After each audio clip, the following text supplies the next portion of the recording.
Hey, hey, I know it's been a while since I did a video, but, had to take care of some things and what's not. But I just wanted to come and talk about something that I've noticed for a very long time that doesn't really make sense to me. I also want to talk about WrestleMania 40, which at this time hasn't happened yet. I want to talk about some of the things that went on with it, but I won't do that until after WrestleMania 40. Then I'll give my comments on the lead up to WrestleMania 40 and obviously what happened in it. But that's not the topic for today. Today, we got some things to talk about. I might do it in parts, try not to make it too long. I want to talk about video games. Now, I love all video games, all games. That being said and everything, my favorite type of games are fighting games. I like games where you could use different characters, even if it's not a fighting game. But my favorite games are fighting games versus games. Pick your characters, multiple characters, and fight and try break each other up and kill each other. you know, um,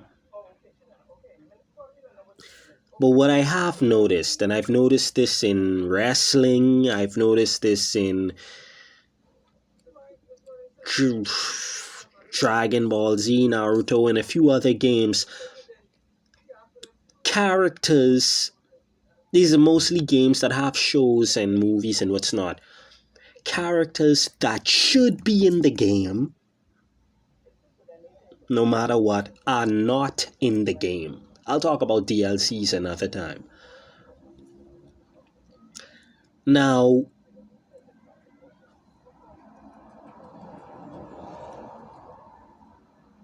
let me give an example. SmackDown versus Raw 2000, and that shouldn't be. Every character who's supposed to be in the game should be in the game. They should be there. Stop doing stupidness. Let me give an example. It's not so bad with some games because you still get a lot of characters, but still. SmackDown vs. Raw 2007. Now, I would think the Spirit Squad at least have action figures. But there are some. 07 gives you a good roster. You get a good roster, your John Cena's, Randy Orton, them your original people who always could be in the game. Your Bobby Lashley's, your Rob Van Dam's, Mr. Kennedy, Umaga, Kali. You got some good people in the game. And some other people I forgot to mention probably. Kurt Angle, Booker T. Johnny Nitro. I could go on, but Edge. I could go on, but the Spirit Squad has been there, I feel, in time to make it in SmackDown vs. Raw 2007.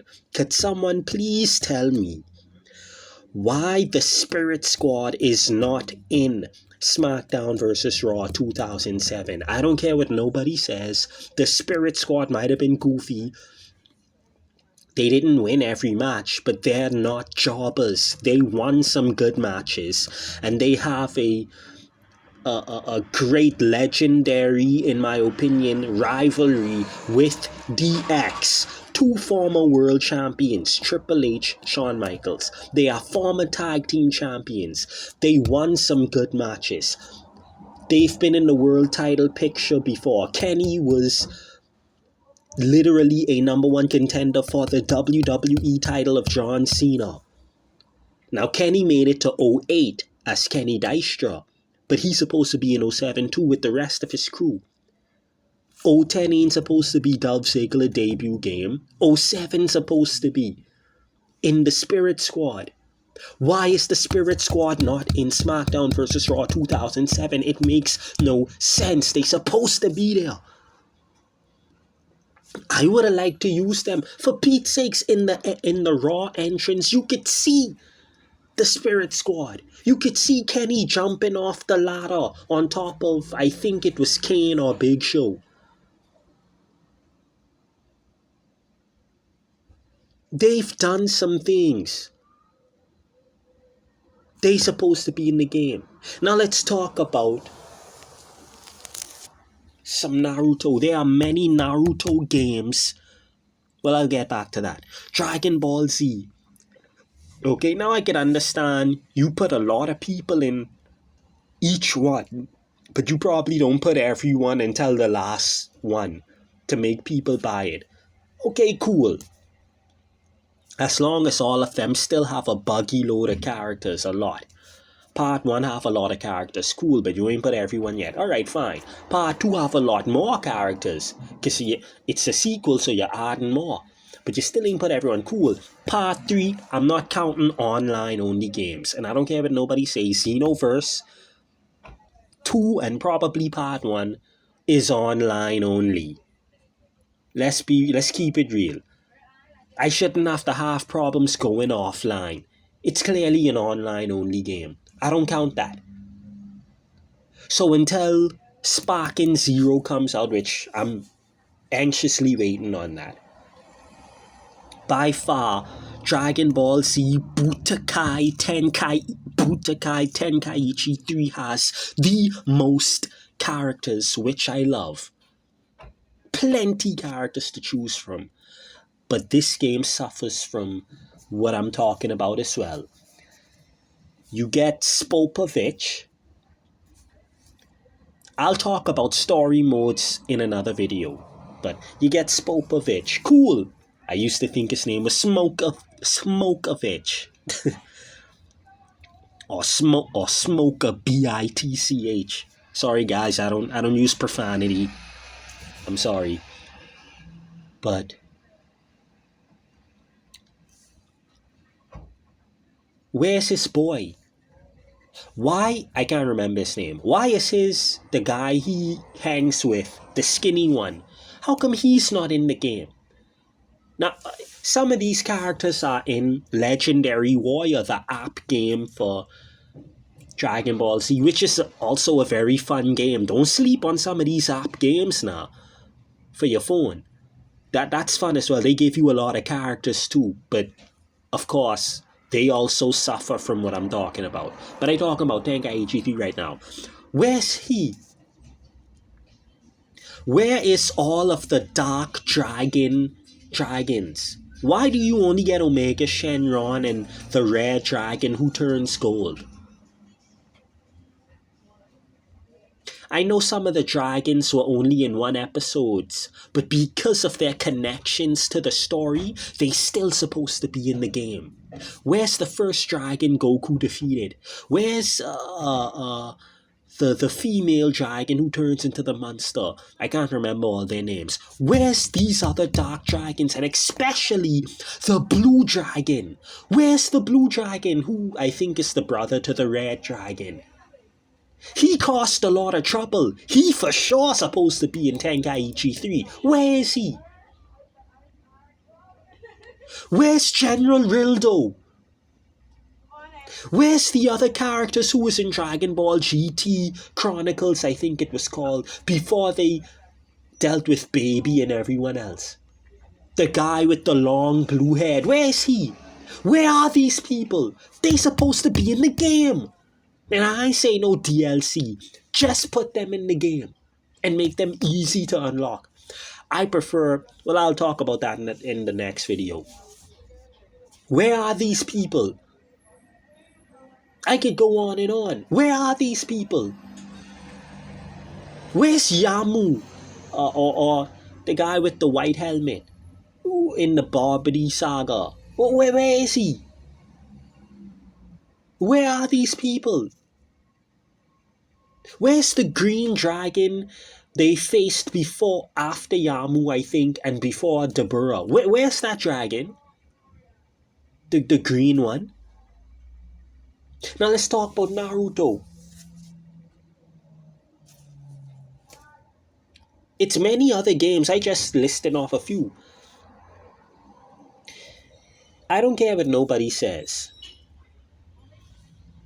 There are three. These are. It's more than these three, but these just some examples will come to my head now.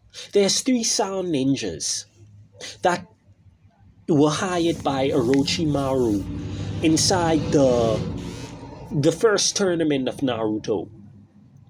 There's a guy who clicks his hand or wrist and sounds come from it. He cost enough. He did enough, for sure.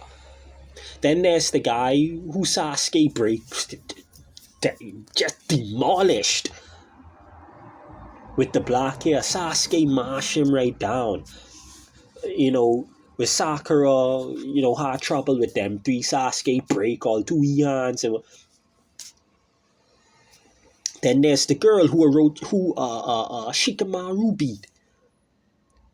Why are these 3 not in any of the Naruto games? And I'm not talking about just being bosses. No, I mean playable characters. So Ninja Console 2 don't count. Why are they not in? And the mere fact that they're bosses should show that, hey, they're somewhat important. Why are they in none of the games? They did enough. They might have not been as important or whatever, or background characters. If you could see my fingers, which I know you can't, but if you could right now, I'd be doing the air quotes. They still did enough to be in the game. Why are they not in any of the Naruto games? Naruto Connections, officially the most and biggest Naruto roster. Surely you should have at least put them in that. Why are they not in Naruto Connections? And will you bring a DLC with them, with those 3? Why are they not in that game? Now let's talk about Bleach Heat the Soul 7. Remember, I don't count online-only games because I think they're stupid. But I'll deal with that in another video as well. The most Bleach characters, period. Very good. But unfortunately, this game also suffers from what I'm talking about. You got Ichigo and everyone, of course, the people who automatically in the game. You got Aizen and Ikuru, who automatically could be in the game or what's not. And then you got some other people. They got the Zanbakuto, I think they're called. The guy with the brown hair and long nails in all white, who is the Zanbakuto of Koga Kuchiki. He's in the game, thankfully. Kinda difficult to unlock him, but again, I'll talk about all that in another video. Story modes and what's not, and unlocking in DLCs. But he's in the game, thank goodness.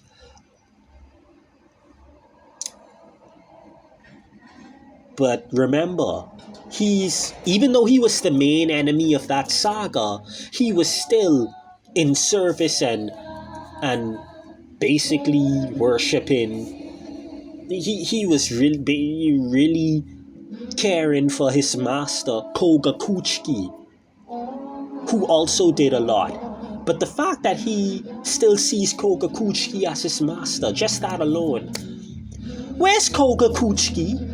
Why wasn't he inside Heat the Soul 7?